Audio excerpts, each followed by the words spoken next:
history nerds and historians. My name is Krystina, and this is Effed Up History. This is where we talk about a little tidbit from history that's super fucked up. This week on Monday was Talk Like a Pirate Day.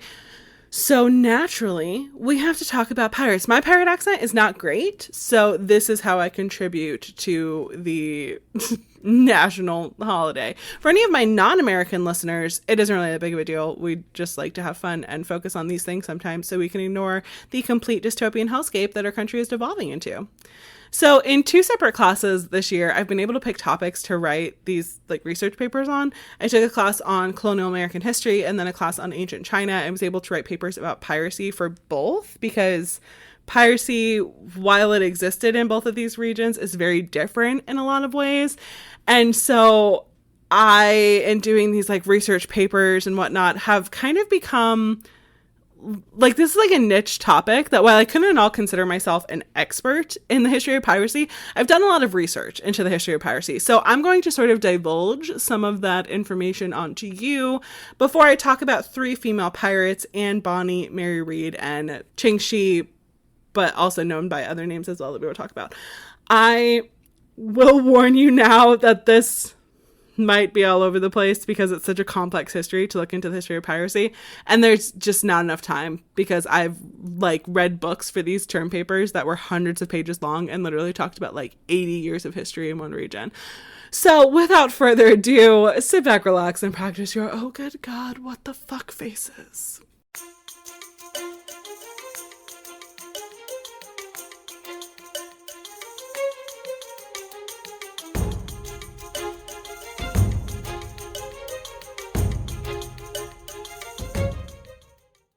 So, historians and the media have portrayed pirates as this special group of people outside the boundaries of society.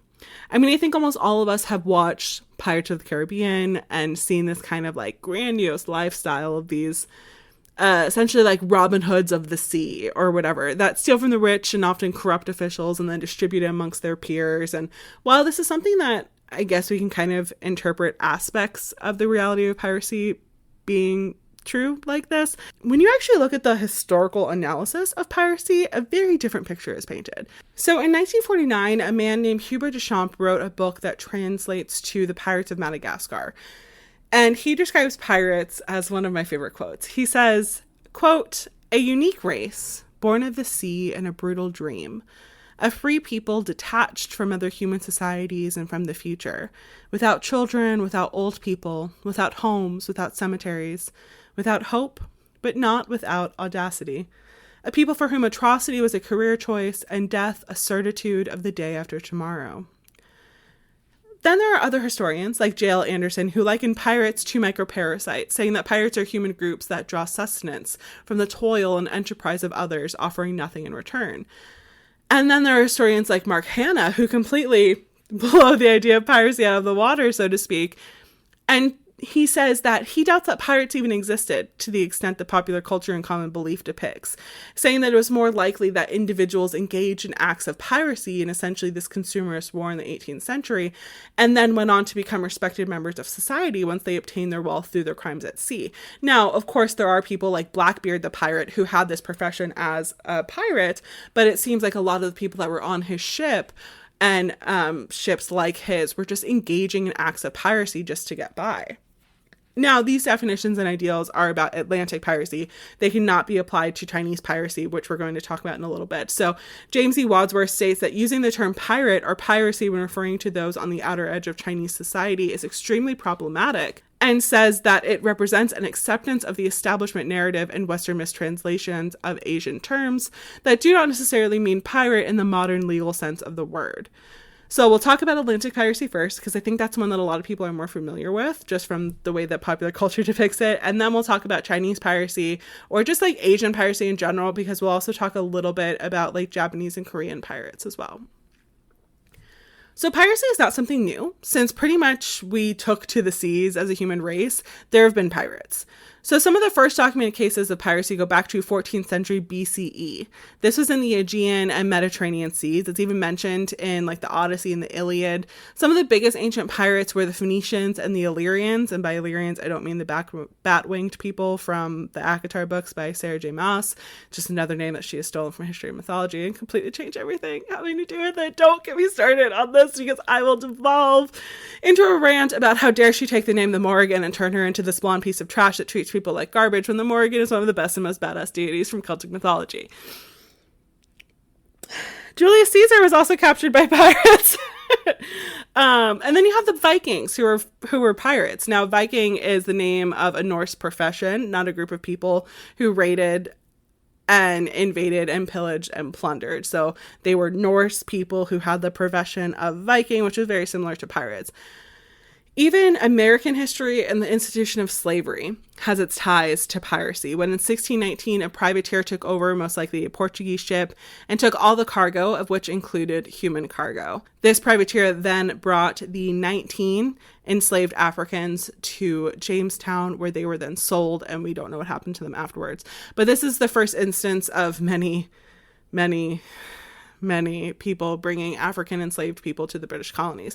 Now, I do want to sort of put a caveat on that many people will say that this is the first instance of people of African descent being in the American colonies, and others say that these were the first enslaved people in the American colonies. And neither one of those is completely true, because there is other documentation of people of African descent who were not enslaved coming to the American colonies, and enslaved Africans being brought to Spanish colonies in the Americas.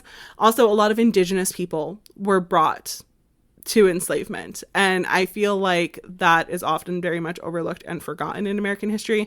So with those caveats, in 1619, a pirate brought the first enslaved Africans to the British colonies, who became the first enslaved African people in the British American colonies. Again, this is not at all inclusive list of piracy, because it's found in literally every society that's gone to sea. I just mentioned some like big names and events just to sort of set the scene. So from 1619, we're actually going to go back like 30 years or so and return to the Tudors. I know y'all are so excited. So while James I is often referred to as the Witch King or the Witch Hunter King, Elizabeth I is often referred to as the Pirate Queen. And that is because she employed people to just fuck up the Spanish Armada.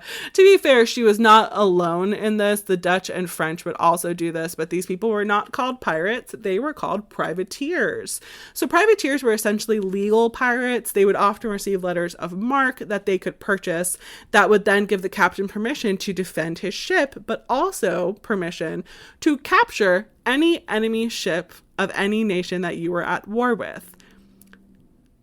Now, when capturing that ship, you can take the ship, the cargo, the supplies. You couldn't take the people. So you couldn't like sell the people into slavery. At least you weren't supposed to sell the people into slavery, but I'm sure it happened because humanity is atrocious and the slave trade was already happening. But these letters of marque said that you were not supposed to. So when Queen Elizabeth I was at war with her former brother-in-law Philip II of Spain, she sent out what the Spanish referred to as sea dogs.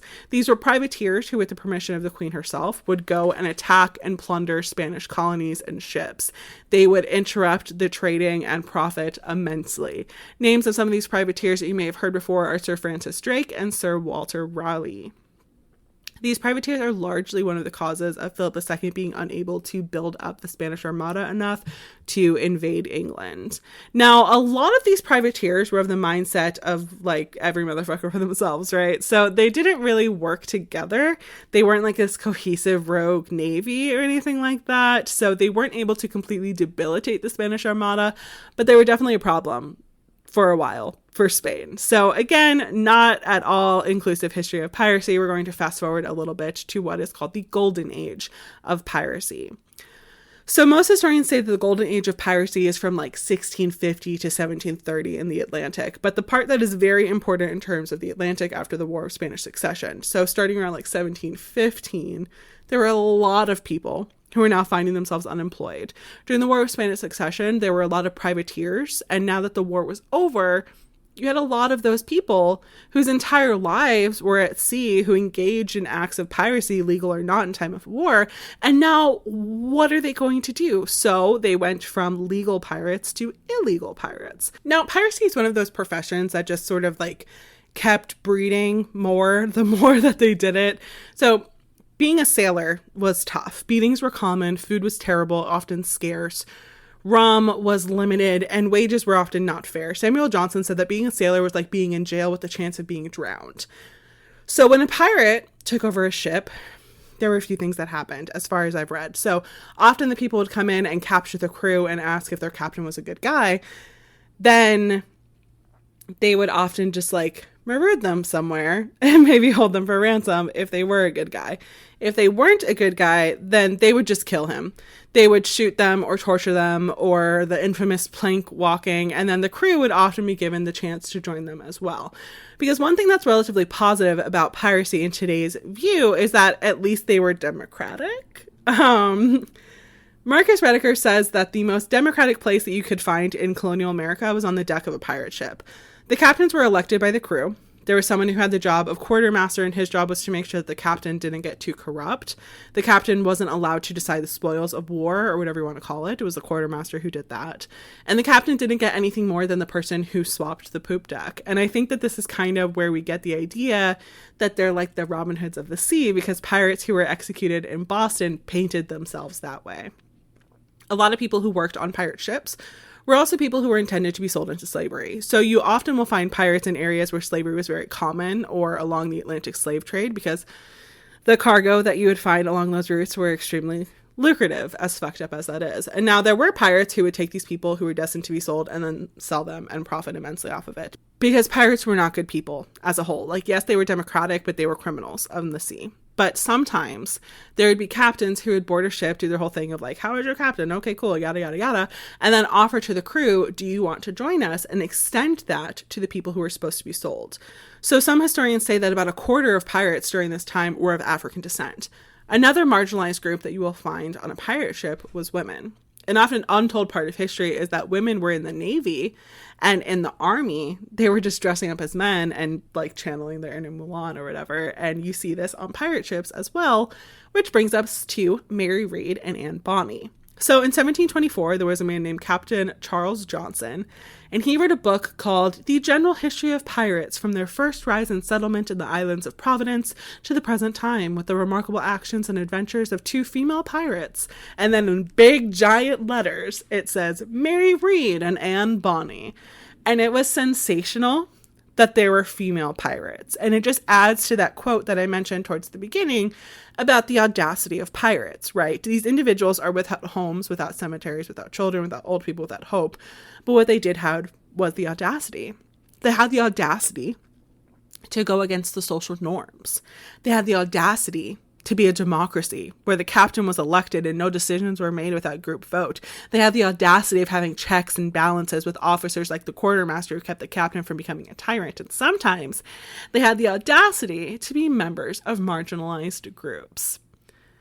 And sometimes they had the audacity to be women. So we don't know much about Mary Read. She was born somewhere in England, most likely Devon County.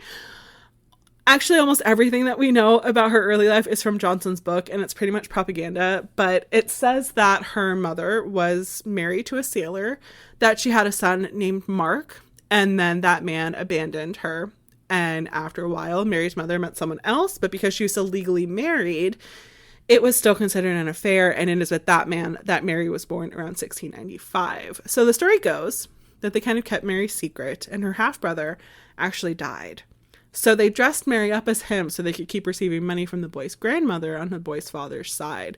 She kept dressing like her brother, even after this grandmother died when she was 13, because society was almost impossible to survive on your own when you're a woman. And there were just way more opportunities for men. And since she was used to living as a boy, she just continued to do so. From everything that I've read about her, she didn't dress as a man because she identified as a man.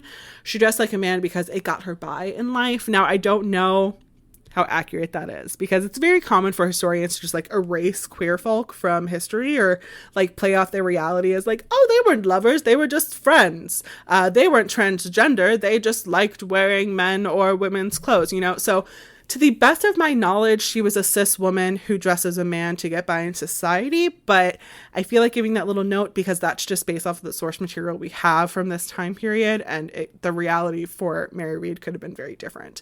So after Mary Read like grew up a little bit more and decided to keep dressing as a boy even after her grandmother died. She needed more money, so she took a job as a servant. She was a footboy for a wealthy woman in London. She eventually decided that this was not the life for her, so she quit and joined the military, still dressing as a man. She met a soldier who was not ever named in anything that I read. She revealed her true identity to him, and they fell in love and got married and moved to the Netherlands, where they opened up a small inn called the Three Horseshoes near Castle Breda. But it unfortunately did not last very long because he died. Don't ask me how, I don't know that either. So after he died, she presumably sold the inn and then began living as a man. Again, she eventually found employment as a sailor, and she ventured to the West Indies, where her ship was boarded by pirates. Again, I'm not sure if they knew her identity or not at this point, if she was actually a woman or not. So also, some people say that she was forced into piracy, that whoever boarded her ship threatened that she could either join the crew or that they would kill her. So she joined. This seems like it could have been accurate based off of the sort of things that I have learned. In around 1717 or so, she was in the Bahamas when a lot of her companions surrendered, when there was this like royal edict that pardoned pirates who turned themselves in. And within a few years, the timeline's a little wonky, she joined the crew of Captain Calico Jack Rackham. And this is where she met Anne Bonny, who was Captain Jack's lover and also a woman. Now, Anne Bonny was born in Ireland, probably around 1698. Again, pretty much everything that we know about her comes from Johnson's book, so like don't know how accurate this is. But the timeline doesn't really fully make sense when you compare it to Mary's story, which is from the same book, but it is said that she was the illegitimate daughter of an Irish lawyer named William Cormac, and her mother was one of his maids named Mary Brennan. He was married at the time, and when his wife found out, they separated, but didn't get divorced. But he still began living with Anne and her mother. Now, during this time, the early 1700s, it was not very good for you if you were living this kind of lifestyle. And William lost a lot of his clients in England, so they emigrated to the American colonies and set up life in Charleston, South Carolina. Unfortunately, Anne's mother died when she was around 13 of typhoid fever. Sickness was extremely common, especially in South Carolina, because it was like so swampy and hot, and it was just common. There was just a slew of diseases that these people's bodies were not used to in the American colonies. There's a rumor that surrounds her that said when she was a teenager, there was a man who tried to sexually assault her, and she beat him so badly that he wound up in the hospital. So Anne had the reputation of being a badass bitch, which we naturally love. A couple of years later, I don't know when, but before 1718, her father arranged a marriage for her, and she did not want any part of that. So she ran away in 1718 and married a man named John Bonny in the Bahamas, who was a pirate. It was there, like some of the sources are like, he may or may not, he was a pirate. The governor of Bahamas at that time was a man named Woodes Rogers, who was a privateer who was very much involved in suppressing illegal piracy. He became governor in 1717 and immediately started going after the piracy in the area, which I find so funny because he like made his life in being a legal pirate. And many of the people who were pirates at the time used to be legal pirates or privateers. So Anne's husband, John, apparently was having a hard time making a living and became a snitch. I mean, he became a pirate informant for Governor Woodes Rogers. This very much upset Anne because she had become friends with some of the pirates in the area, and then fell in love with a pirate named Captain Calico Jack Rackham, and apparently with help from a man named Pierre, who according to one website was a celebrated homosexual who ran a famous brothel, helped her leave her husband and run away with Captain Calico Jack. Jack loved her back, and he even offered to pay John to divorce her, and John refused. So she left him, and together they were just menaces on the sea. She did not conceal her identity as a woman to the men on board, and it was sort of met with apprehension by some of them because, like in Pirates of the Caribbean, women were often considered bad luck on board, but when they would board other ships or pillage an area, she would dress as a man so that people wouldn't become suspicious. So around that time that she left her husband, Mary Read joins Captain Calico Jack and Anne Bonny, and they become fast friends. And some even rumored that they were lovers. Mary continued to dress as a man, but everyone knew that she was a woman. Mary Read and Anne Bonny had a reputation of being like absolutely fucking ruthless. They swore, they were greedy, they were considered promiscuous by that time period standards because they were with men that weren't their husbands. Mary apparently fell in love with a carpenter that was on board the ship. Story continues that at one point a pirate challenged this man to a duel. Mary intervened, fought the man instead, and killed him. They were extremely violent and were amazing fighters, and they won most of their battles. The story says that they would get these men, that they were fighting to the point where they were like disarmed and about to be killed. And then Anne and Mary, who again were dressed as men when they were fighting, would rip open their shirts and flash their tits at these guys. So in their last moment, they would realize that a woman was the cause of their death. So they would kill these guys, but first they must emasculate them like fucking goals. Am I right? Just kidding. I don't want to kill anybody. They weren't at it together for long, it seems, though, because in August of 1720, Anne Bonny, Captain Calico Jack, and Mary Read commandeered a ship called the William, and this was noticed by Woodes Rogers, the governor. And he declared that the people who stole the ship were enemies of the crown of Great Britain, and specifically named Anne Bonny and Mary Read. He then sent a privateer named Jonathan Barnett to pursue them in October, and they were apprehended on November 15th, 1720. Now, the story continues that their male pirate counterparts were absolutely shit-faced and were immediately apprehended, but that Anne Bonny and Mary Read just kept fighting. They killed a lot of these legal pirates, but they were outnumbered, captured, and brought to Jamaica for trial. Captain Calico Jack and all of the men were found guilty and were immediately hanged. On November 28th, 1720, Anne Bonny and Mary Read were also put on trial and found guilty, but their execution was delayed because they both found out that they were pregnant conveniently at the same time. Now, I'm curious if they were actually pregnant or if it's because they were women. They told the judge that they were pregnant to give them time to figure out how to escape. I'm not sure because I couldn't find anything about them having their babies. Mary wouldn't have been able to have her baby regardless because she unfortunately died in April of the next year, apparently contracting a fever while in prison. She's buried at St. Catherine's Parish in Jamaica. And Bonny, though, was released because her father intervened and she moved back to Charleston, South Carolina, got married to a man named Joseph Burleigh, had 8 children, and lived until April 25th, 1782, meaning that she was in her 80s when she died. And that is all I can find. And I am so upset because I want to know more about her life. You're telling me that she was a fucking pirate who used to flash men before she stabbed them in the face and allegedly beat a man nearly to death for attempting to rape her, and she just became a happy housewife and didn't do anything else? I find that unbelievable. So that's the story of Mary Read and Anne Bonny. It's an interesting story, and Atlantic piracy is really interesting. But there are aspects of Chinese piracy and a little bit Japanese and Korean piracy as well that we'll talk about that I find more interesting. And that might just be because I know nothing about Chinese piracy before I had to do this research paper. So let's talk about it.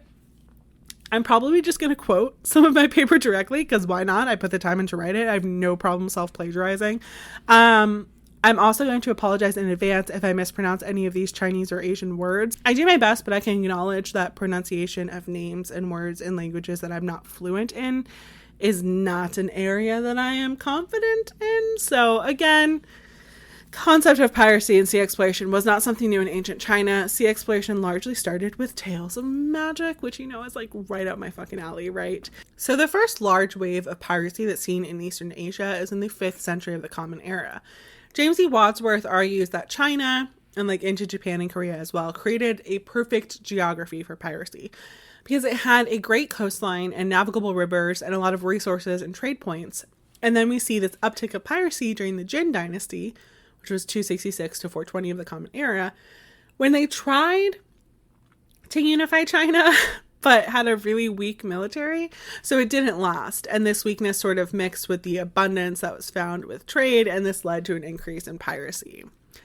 The first real name that I could find of Chinese pirates was a man named Sun En, who had been banished at one point. He then gathered an army of people who were unhappy with the present situation in China, and together they raided the coast. He was defeated in the fall of 400 CE by his brother-in-law Lu Tun, picked up the torch, so to speak, and in 410 he led a fleet of over 1,000 ships containing approximately 100,000 men to attack the capital, but was also defeated and later executed. I do have to say, though, that while these stories of piracy in ancient China exist, China during the later periods before the Common Era and into the early Common Era very much pushed the ancient Confucian ideology of agriculture before business. So naval forces were really only this secondary arm for controlling piracy, domestic defense, and occasionally overseas campaigns. More often than not, it was used for transporting men and supplies. The Chinese Navy in early China was also not a static presence and was only deployed when needed. As far as trade, China's economy was self-sufficient for the most part and not based in maritime commerce with other countries, unlike what you see in a lot of other areas during this time. Ancient China was largely an agricultural society, and even when they did occasionally trade, like through the Silk Road, they did so by land, even though travel by sea was arguably safer and took way less time. But over time, agriculture was affected by the climate.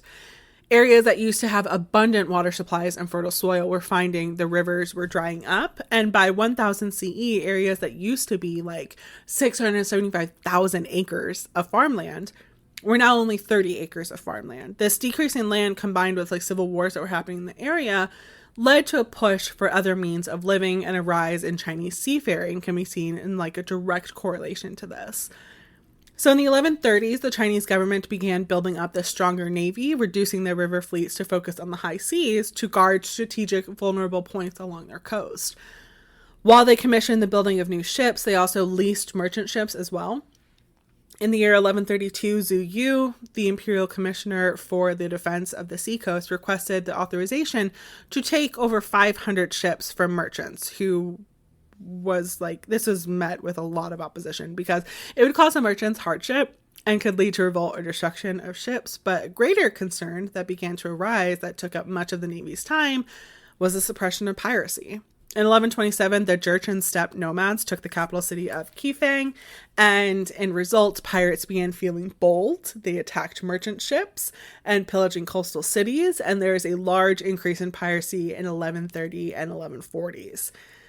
The war against piracy at this time was twofold in purpose. It not only reduced the piracy, but it also trained the navy that they were trying to build up. China was actually starting to become more of a naval power to compete with. But again, the navy was not a priority. And when China entered a time of relative peace, the desire to build up ships for a navy like completely ceased. So the next period of piracy that's seen in ancient China is during the mid-14th century, following the death of Kublai Khan in 1294. In the mid-14th century, the Yuan government was pressed for funds and food, and in result levied more taxes on people who were already very heavily burdened. This led to a peasant revolt and lawlessness that took to the seas. Following these hard times, and most likely to prevent piracy from taking root again as a threat to the government, the Ming dynasty that began at 1368, quote, attempted to prohibit all seaborne traffic except that associated with official imperial tribute missions. The 1370s to 1390s is a time of like attempted union and collective suppression of piracy between China, Japan, and Korea. However, this is also historically where the rise of a large piratical group known as the Waco or Woku emerges.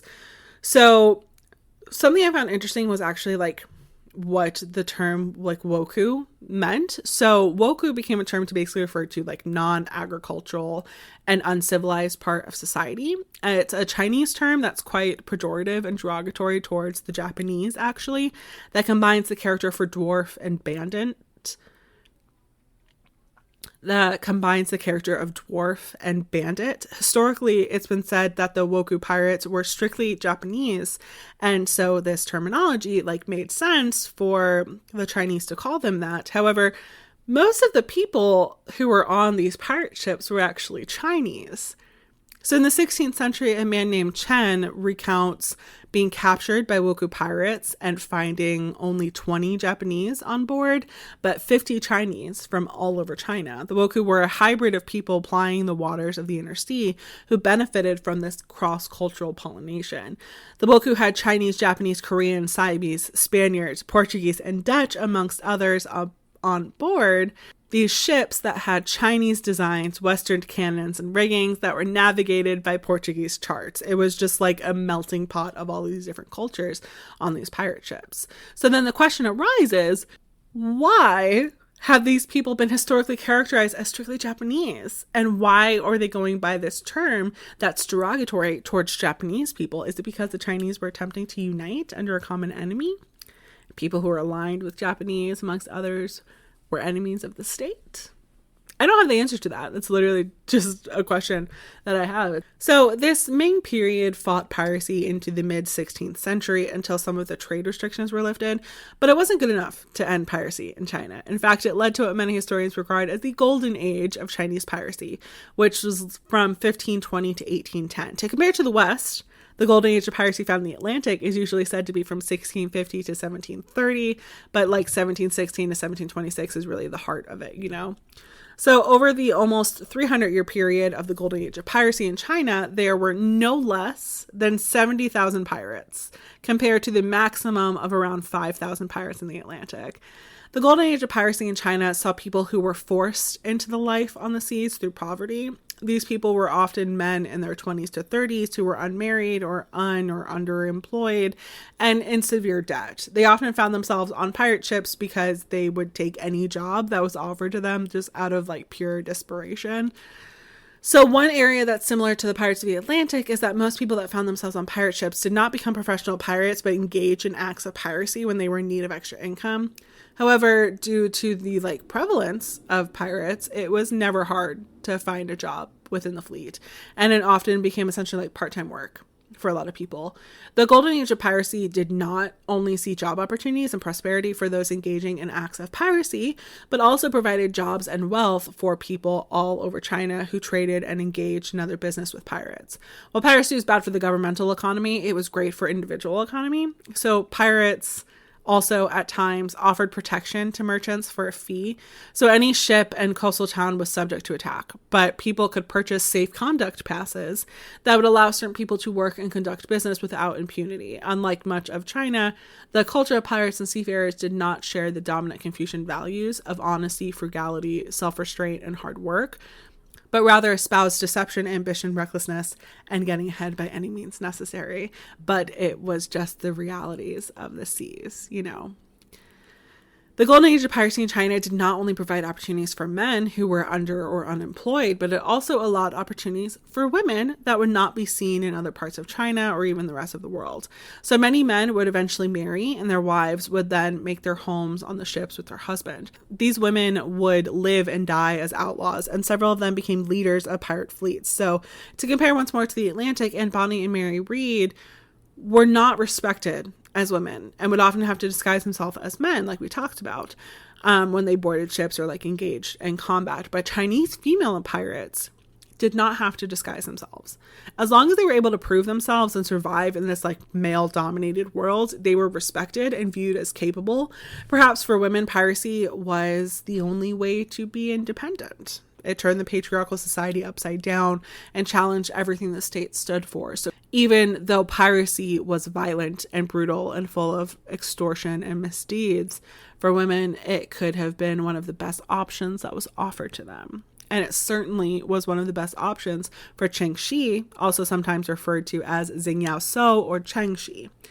So she was born Zheng Yi Sao in 1775, and I couldn't really find a lot about her early life other than the fact that she was a sex worker in a floating brothel in Canton, which also happened to be a pirate's nest, which was obviously important for later.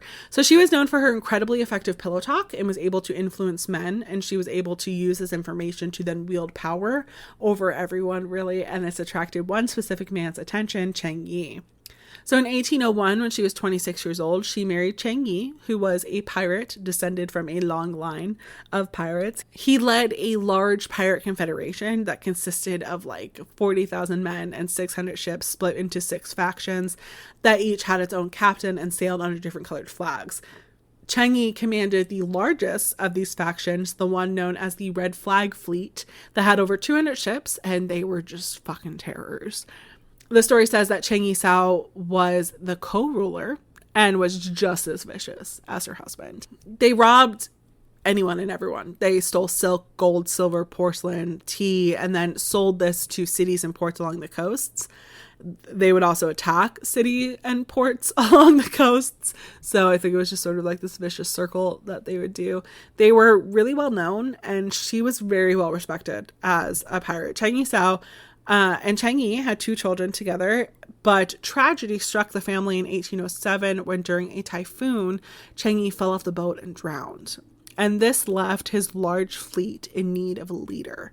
It was inherited by a man named Cheng Shih, who was sort of like an adopted son of Cheng Yi, but they had also been lovers. Like, I guess Cheng Yi had taken him in as like a young man, or like a child, and then like, I guess, groomed him.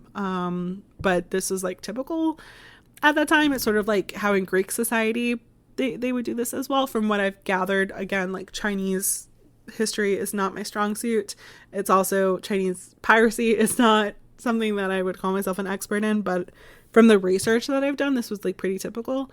So from here, different sources say different things. So some say that Cheng Po did inherit the fleet, and then Zheng Yi Sao became his lover soon after and was able to sort of like make her way back up to the top, eventually took ownership of this large fleet that her husband was in control of. And other accounts say that directly after Cheng Yi's death, the remaining 5 captains met to try and figure out who would take his position as head of this large fleet, and they elected Zheng Yi Sao. So these other people were captains, but Cheng Yi was like in charge of all of them, and they elected Zheng Yi Sao. This is when she started being known as Cheng Shih, which means widow of Cheng. And then she took Cheng Po as her lover, and he was her lover for sure. There's just like, I don't know if like he became her lover and then she rose to power, or if she rose to power and then he became her lover, but like they for sure were lovers. Under her command, the fleet grew. The amount of men had doubled to over like 80,000, and the amount of ships had tripled. She commanded 1,800 ships. That's the largest pirate fleet in world history ever. To compare that to arguably the most well-known Atlantic pirate, Blackbeard, only commanded 4 ships and 300 people. Now, I do have to say that she probably built this up so quickly because the way that she ran things is when they won like whatever battle on the ship, the remaining opposing crew were given the option of joining the pirate fleet or being flogged to death, and it isn't surprising that she was able to build this up so quickly with those being the only options.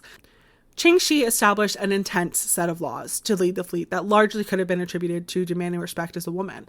So the first law was that any pirate who violated the orders of their superior would be beheaded on the spot. If a member of the crew were to steal from the public fund of goods or money that they had pillaged, they would be executed. All these goods and money and anything else would be inspected and then distributed in a predetermined way. So if you stole from it, you were stealing from everyone. If the crew were to take in a captive, and some were to be female, they were required by law to treat these women with respect. If a member of her crew raped a female captive, they would be put to death. And if they were to engage in consensual sex with a female captive, the man would be beheaded and the woman would be thrown overboard with weights tied to her. Sorry, there's a thunderstorm outside, so if you hear that, that's what's going on. And it sort of like sets the ambiance for what we're talking about right now. However, if a member of the crew were to take one of those captives as his wife, he was required by law to be faithful to her. Punishments on board included beheading for disobeying an order or stealing, like I said, getting ears cut off for deserting or disappearing for a time without permission, whipping for hiding plundered goods from the rest of the crew, and for the lesser offenses, if someone was to repeat the offense a second time, they would be immediately beheaded. So she had these intense set of laws that she set in place, but people followed them because she was just a really amazing leader. She was completely undefeated. The Qing dynasty, the Portuguese Navy, and the East India Company who were like all known to be fierce on the sea, were absolutely no match for her. And when I say amazing leader, I mean for a pirate. She was absolutely ruthless and was the cause of death for a lot of people. There was a battle in July of 1808 that was so intense that the naval leader committed suicide afterwards. An example of how ruthless she was as a leader of the pirate fleet, let's talk about what happened in July of 1809. So this was a more difficult battle than normal because both Cheng Shih and the Chinese Navy were at a standstill because there was no wind. They couldn't really attack each other and they couldn't really flee either. So Cheng Shih ordered some of her men to swim to the Chinese naval ships and board them and take everything over. And concurrently, they began torturing the coast and they kept at it. And a few weeks later, they went to a village, burnt it, executed 80 villagers, and hung their heads from a tree along the coast to warn others. And then the next month, they killed 1,000 villagers. They went up and down the coast and killed over 10,000 civilians who had nothing to do with their battle, just to show the Chinese Navy how ruthless they could be. And like I said, she very quickly grew grew the fleet. And like when I say quickly, I mean quickly, because she took over in 1807 and she retired in 1810.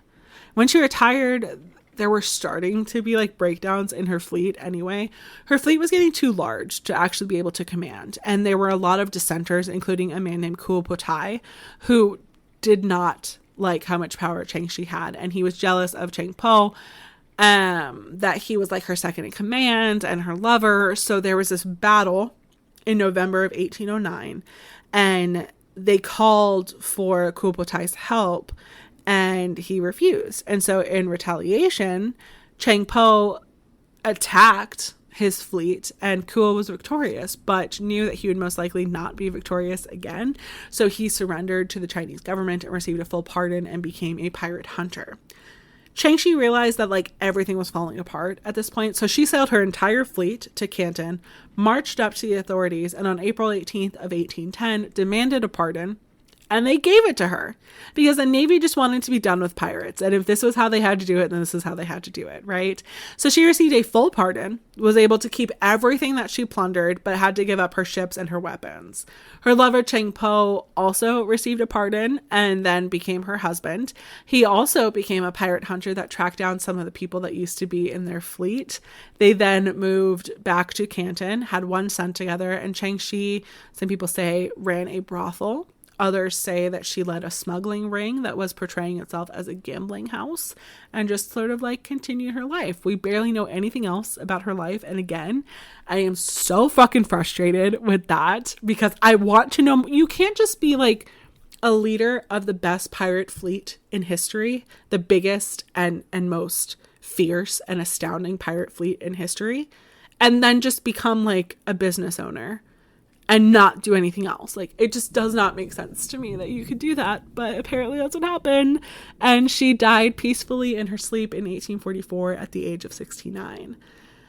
So when I was doing my research, I read a quote by Robert Antony that I found kind of interesting. I actually think I ended my paper talking about this.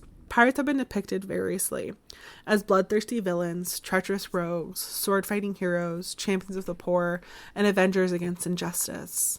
The irony of this, of course, is that a society that has worked so hard to eliminate piracy over the past several centuries has continued to immortalize pirates as colorful folk heroes. And I think that's so true and so funny because popular culture has depicted pirates as these lovable rogues when actually most of them, if not all of them, were absolutely terrors of the sea, and you would never want to cross their paths. So that is all for today. Thank you so much for listening. If you like what you heard and want to hear more, please consider subscribing or leaving a review or joining my Patreon. And remember, friends, history may be watching you, so don't fuck it up. And where has all the rum gone? Bye. So stupid.